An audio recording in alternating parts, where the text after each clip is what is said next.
पाकिस्तान के छोटे बड़े शहरों, कस्बों, हत्ता के देहातों तक में डकैती या राहजनी की वारदात अब कोई अनहोनी बात नहीं लगती।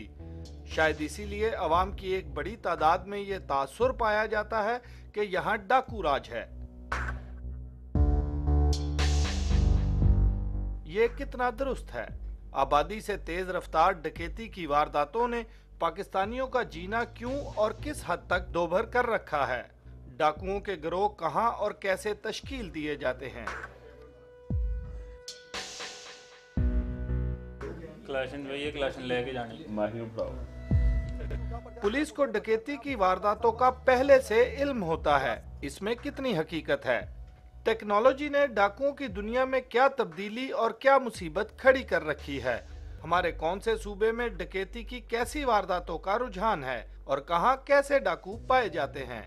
क्या वारदातों से उधम मचाए रखने वाले डाकुओं को सियासी पनाह भी मिल पाती है? इस वक्त गैंग वो बड़ा है जिसके पीछे ज्यादा बड़े अफसर की सपोर्ट है। इस तहकीकाती डॉक्यूमेंट्री में हम पाकिस्तान में डकैती और रॉबरी के फिगर्स की मदद से कुछ अनोखे तजिए भी आपके सामने पेश करेंगे। हमारी पुलिस मुसलसल डाकुओं के गिरोह पर गिरोह पकड़ती है, मगर फिर भी वो ज्यादा देर तक सलाखों के पीछे नहीं रह पाते। आखिर क्यों? कागज की बजाय कैमरे पर रिकॉर्ड की गई इस तफ्तीश में हमने बाई एयर सफर करने वाले डाकुओं से लेकर लूट का माल बैरून मुल्क खर्च करने वाले डाकुओं तक को शामिल तफ्तीश किया है। इतने पैसे आप कमाते हैं फजूलियात में, तो सारे बंदे पैसे नहीं उड़ाते। अब्रॉड चला जाता था।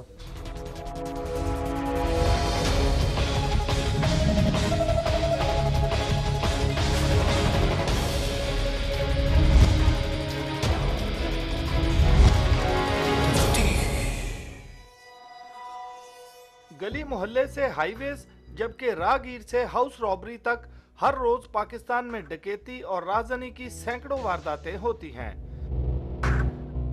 40% से ज्यादा के तो मुकदमात भी दर्ज नहीं हो पाते। इसीलिए अक्सर औकात डाकुओं की गिरफ्तारी के बाद पुलिस को मुद्दई की तलाश भी करना पड़ती है। यूं तो पाकिस्तान में बढ़ती हुई डकैती की वारदातों में इजाफे की बेशुमार वजूहात हैं, मगर गुर्बत और बेरोजगारी को इसका सबसे बड़ा कसूरवार करार दिया जाता है। अनएम्प्लॉयमेंट, इकोनॉमिक कंडीशंस या साइकोलॉजिकली वो इस तरह के ज़्यादा एग्रेसिव नेचर के होते हैं। तो बहरहाल ये जब ये ग्रुप मिलते हैं शहरों में, मोहल्लों में और गाँव में, तो ये जब ग्रुप बनना शुरू हो जाते हैं तो गैंग्स के, तो वो फिर ऑपरेट करना शुरू हो जाते हैं। मायूसी होती है, डिसअपॉइंटमेंट होती है कि उनको अप्रोप्रिएट जॉब अपॉर्चुनिटीज़ जो उन्होंने एक्सपेक्ट की हुई होती हैं वो नहीं मिलती, तो फिर वो दे टर्न टूवर्ड्स दिस। मगर आज के हकायक कुछ मुख्तलिफ हैं। डकैती इजी मनी यानी पैसे के हसूल का आसान रास्ता है, इसलिए अब ये एक प्रोफेशन में ढल चुका है। इसीलिए तो डाकू भी इसे फील्ड पुकारने लगे हैं। क्रिमिनल ख़ानदान पहले कई सालों से चले आ रहे हैं जिन्होंने बतौर पेशा इसको इख्तियार किया हुआ था, जिनमें एक ओड बरादरी थी, मुख्तलिफ लोगों के थे, एरिए तकसीम थे, मशहूर नाम थे कि ये ख़ानदानी तौर पर उन्होंने डकैती की वारदात ही करनी है। क्रिमिनल एक कम्युनिटी है, इनकी आपस में बड़ी एफिनिटी होती है। अनलेस के कोई बड़ा मसला ना हो, ये एक दूसरे के ऊपर ना बकते हैं ना पकड़वाते हैं। तो ये तो पंजाब का क्रिमिनल आपको यहाँ मिलेगा, यहाँ का क्रिमिनल आपको पंजाब में मिलेगा, इसी तरह इंटर डिस्ट्रिक्ट होता है। एक दौर था जब अखबारात डकैती की खबर शाया होने के कई रोज बाद तक इसका फॉलो अप शाया किया करते थे, मगर अब डकैती की खबर खुद भी अखबारात के अंदरूनी सफात पर ही जगह बना पाती है। नेशनल क्राइम डाटा के मुताबिक साल 2010 की निस्बत 2011 में जराइम बरखिलाफ प्रॉपर्टी में 13% इजाफा हुआ है। हमारी पुलिस हमेशा डकैती और सरका बिल जबर के कानूनी फर्क को मद्देनजर रखकर फिगर्स तैयार करती है, मगर आम शहरी का तो मोबाइल भी छिन जाए तो वो इसे डकैती ही मानता है। इसीलिए डकैती के मुकदमात को सरका बिल जबर के मुकदमात में तब्दील करना, जबकि सरका की वारदातों को चोरी की दफा में तब्दील करके पुलिस फिगर्स को अपने काबू में रखती है। फिगर्स को हम एक्सट्रैपुलेट कर लेते हैं, इनको मनूवर कर लेते हैं, इनसे हम इंटरप्रिटेशन डिफरेंट तरीके से हम कर सकते हैं, लेकिन I go with the perception, the sense of security. Do people feel secure? मुद्दई डबल टॉर्चर में आ जाता है। एक उसका वाकई ज़्यादती हुई, नंबर 2 उसकी FIR नहीं कटती। FIR कटती है या पैसों पर या 4 दोस्तों के एहसान लेने पर, एंड देन फिर it goes on and on. सड़क किनारे चलता शहरी हो या दुकान में बैठा ताजिर, चार दीवारी का बासी या फिर बैंक मैनेजर, बिलाशुबा आज सब खुद को गैर महफूज तस्वुर करने लगे हैं। खसूसन शहरों में पै दर पै डकैती की वारदातों ने शहरियों के दिलों में डाकुओं का खौफ भर रखा है। सरकारी फिगर्स के मुताबिक अगर गुज़श्ता साल में होने वाली वारदातों का जायजा लिया जाए तो इंसानी जानों के ज़या के साथ साथ 10,000 से ज्यादा वारदातों में करोड़ों नहीं अरबों रुपए का माल लूटा गया। वारदातें बड़ी हैं जिनको सब ने मिल के, तो ये पूरे जो मुआशरे के लिए नापसंदीदा चीज़ें हैं उनमें तमाम मुआशरे के हर फर्द को अपना हिस्सा डालना चाहिए। मुल्क में जो जागीरदाराना सोच है और निज़ाम है उसमें बेहतरी आहिस्ता आहिस्ता आएगी तो ख़ुद ब खुद जो है जराइम की रेशो में कमी आएगी। जिस तरह हमारे सूबों का कल्चर और रवायात एक दूसरे से मुख्तलिफ हैं, बिल्कुल उसी तरह चारों सूबों के डाकू, इनका स्टाइल और तरीका वारदात भी एक दूसरे से जुदा है।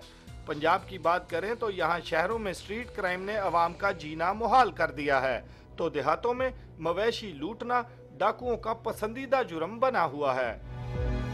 पहले चोर भैंसों के चोर होते थे पूरे पाकिस्तान में या सब कॉन्टिनेंट में, उसी तरह फिर उनके गैंग्स होते थे।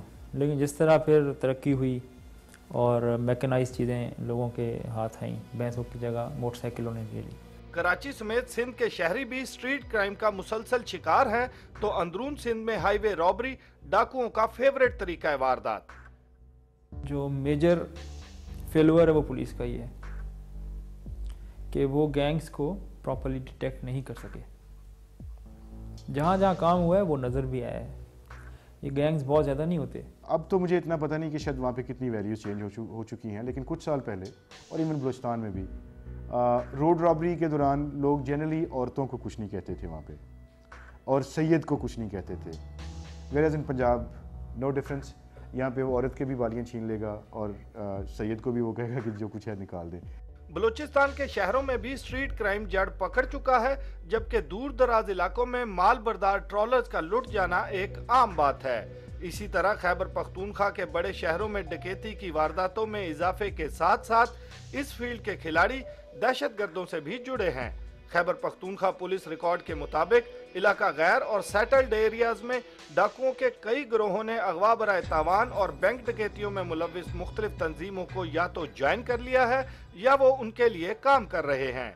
सरकारी फिगर्स के मुताबिक सिर्फ गिलगित बल्तिस्तान और आज़ाद जम्मू कश्मीर पाकिस्तान के ऐसे इलाके हैं जहां के बासी कदरे सुकून में मालूम होते हैं। पेशावर के हालात तो मैं ऑन रिकॉर्ड हूँ, हमारे पास फिगर्स भी हैं और उसके अलावा पब्लिक परसेप्शन भी है कि पेशावर में तो डकैतियाँ बहुत ही कम हैं। स्ट्रीट क्राइम है, मोबाइल स्नैचिंग अभी कुछ शुरू हो गई है। ट्राइबल एरियाज़ हैं जहाँ पे हमारी ऑपरेशनल एक्टिविटी लिमिटेड है, we can't operate there legally, we can't operate there. We are dependent on the support of the political administration there. आमतौर पर डकैती या राहज़नी की वारदातों में मुलविस जराइम पेशा अफराद देर सवेर ही सही पुलिस की गिरफ्त में आ ही जाते हैं। डकैती के 90% मुकदमात में हमारी पुलिस तफ्तीश की बजाय तमाम तर इन्हिसार मुखबर पर ही करती है, इसलिए मुकदमे को साबित करने में तफ्तीशी अफसरों को शदीद मुश्किलात और कानूनी मसाइल का सामना करना पड़ता है। वो मिसल वही है जो शायद 30 साल पहले या 40 साल पहले या शायद 60 साल पहले वो जो अंग्रेज़ों के दौर में 1860 शायद उस वक्त की भी कि वही फ़ारसी में मिली जुली उर्दू जो है मुश्किल सी उसमें लिख लेते हैं, लेकिन उसमें कोई नई बात नहीं है। हमारी तफ्तीश के मुताबिक रोज बरोज बढ़ते हुए डाकों में गुर्बत और बेरोजगारी से भी आगे बढ़कर हमारी पुलिस के नाअहल तफ्तीशी अफसर कसूरवार हैं। ये तो बहुत थोड़ी परसेंटेज होगी जो हम मिसल जो है वो लिख देंगे। बड़ी कम अफसर ऐसे हैं जो कि तफ्तीशी अंदाज जानते हैं और मिसलें लिखनी जानते हैं। एक मुलज़म 2 या 2 से ज़ायद दफ़ा कन्विक्टेड हो डकैती या चोरी के केसों में تو جب وہ دوبارہ پکڑا جائے گا تو تفتیشی افسر کی ذمہ داری ہے کہ وہ سیکشن 75 کا اطلاق کرے گا. سیکشن 75 کے ذریعے 75 کے ذریعے اس کو اس جرم کی میکسیمم سزا ملتی ہے. بلا شبہ پولیس کا ایک نااہل تفتیشی افسر ڈکیتیوں میں اضافے کی ایک بڑی وجہ ہوتا ہے تو تھانے کی دوسری طرف ماتحت عدالتی نظام بھی اس پر ضربے کاری کا کام کرتا ہے.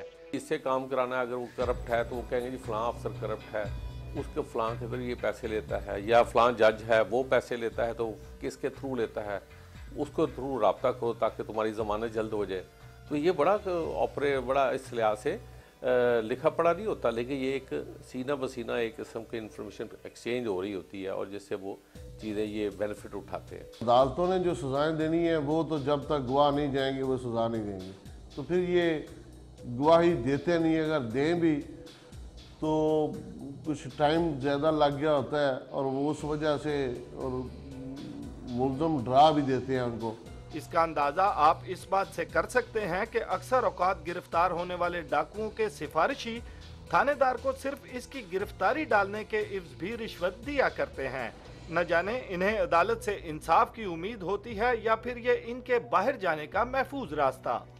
جب وہ چالان ہو جاتے ہیں عدالت میں تو ایویڈنس اتنی کمزور ہوتی ہے کہ جو ججز ہیں، عدالتیں ہیں، وہ انہیں رہا کرنے پہ مجبور ہوتی ہیں، بے شک انہیں پتہ بھی ہو کہ یہ بندہ مجرم ہے. سزا اگر آپ کے ملزم کو آنی ہے وہ پیپر کی جسٹس سے آنی ہے، آپ کے چیخنے چلانے سے نہیں آنی. پولیس جتنا بھی چیخے چلائے یا مدعی جتنا بھی چیخے، تو جب کاغذ کورٹ کے سامنے جائیں گے تو جج نے تو فیصلہ کرنا ہے ان کاغذوں کے اوپر. ان کی ضمانتوں کا بہت جلدی ہونے میں ہمارا جو جوڈیشل سسٹم جو ہے، جس میں کہ پولیس بھی آ جاتی ہے، اس میں جیل خانہ جات بھی آ جاتے ہیں، اس میں پروسیکیوشن بھی آ جاتی ہے اور اس میں دوسرے ادارے بھی آ جاتے ہیں. میرے خیال سے ہماری جو کوآرڈینیشن بہت کم ہے، زیادہ ہونی چاہیے. دیر از اے ویکنیس ان اور ایڈمنسٹریشن آف جوڈیشل سسٹمز. تھانے اور کچہری سے بھی پرلی طرف ڈاکوؤں کی ایک اور قانونی آماجگاہ بھی ہے اور وہ ہے جیل. یوں تو جیل قیدیوں کے لیے عبرت کا مقام ہوتا ہے، مگر ہماری جیلوں میں عشرت کو دوام. جیل میں ان کو بڑا اچھا کھانا مل رہا ہے 3 وقت کا. تو وہ جو آپ نے پہلے مجھ سے پوچھا ہے، تو باہر تو لوگوں کو بھوک ہے، تو وہاں پہ لوڈ شیڈنگ بھی نہیں ہوتی، تو مزے ہیں ان کے ادھر. ڈکیتی کے سینکڑوں مقدمات کی تفتیشیں اور مثلیں اس بات کی گواہ ہیں کہ ہماری جیلیں ڈاکوؤں کی نرسری بنی ہوئی ہیں. مختلف وارداتوں میں ملوث ڈاکو باہر آتے ہی جیل کے پرانے دوستوں کی مدد سے نئے گینگز تشکیل دے لیتے ہیں. نرسری ہے گینگز کے حوالے سے، وہ ہماری جیلیں ہیں.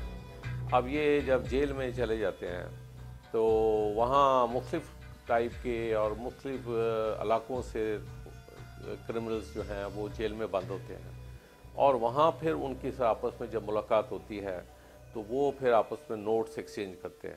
ہماری تفتیش کے مطابق آج بھی مختلف شہروں میں ڈاکوؤں کے ایسے گروہ مسلسل وارداتیں کر رہے ہیں جن کے سرغنہ خود جیل بیٹھے ہیں. بالکل یہ ضرور حقیقت ہے کہ اس طرح ہوتا ہے، اور اس میں کچھ ایسے بھی ہیں جن کو سزائے موت ہو گئی ہے، تو پھر ان کو تفتیش کے لیے ہم لے نہیں سکتے. وہاں پہ جا کے پوچھیں تو وہ سچ بتانے کے لیے تیار نہیں ہوتے. کراچی، لاہور، پشاور، کوئٹہ یا پاکستان کا کوئی بھی بڑا شہر ہو، تمام جگہوں پر ڈکیتی کے ایسے مقدمات دیکھنے میں آئے ہیں جن میں وردی والے ڈاکو بھی شامل تھے. ہماری مراد پولیس کی یونیفارم میں چھپے ڈاکوؤں سے ہے. کئی بار ایسے مقدمات بھی سامنے آئے کہ پولیس افسر ڈاکوؤں کی سرپرستی کرتا رہا ہو. اس کی تازہ مثال لاہور کے پولیس اسٹیشن وحدت کالونی کے ایس ایچ او سے CIA نے لوٹ کا مال برآمد کیا. وہ ڈکیتی کا مال اس نے پکڑا ہے تو پھر ہم نے اس کو بھی تو پکڑا ہے نا. تو یہ تو اسی سوسائٹی کے وہ ممبر ہیں نا. تو یہ نہ دیکھیں کہ وہ کوئی فرشتے ہیں. ابھی تو میں ایک ایسے حضرت صاحب کو جانتا ہوں جو ایک مرکزی جامعہ مسجد کے خطیب ہیں، تو انہوں نے جعلی نکاح پڑھا دیا. شاید پولیس میں موجود انہی کالی بھیڑوں کے باعث عوام میں یہ تاثر پایا جاتا ہے کہ ہماری پولیس کو پہلے ہی تمام وارداتوں کا علم ہوتا ہے.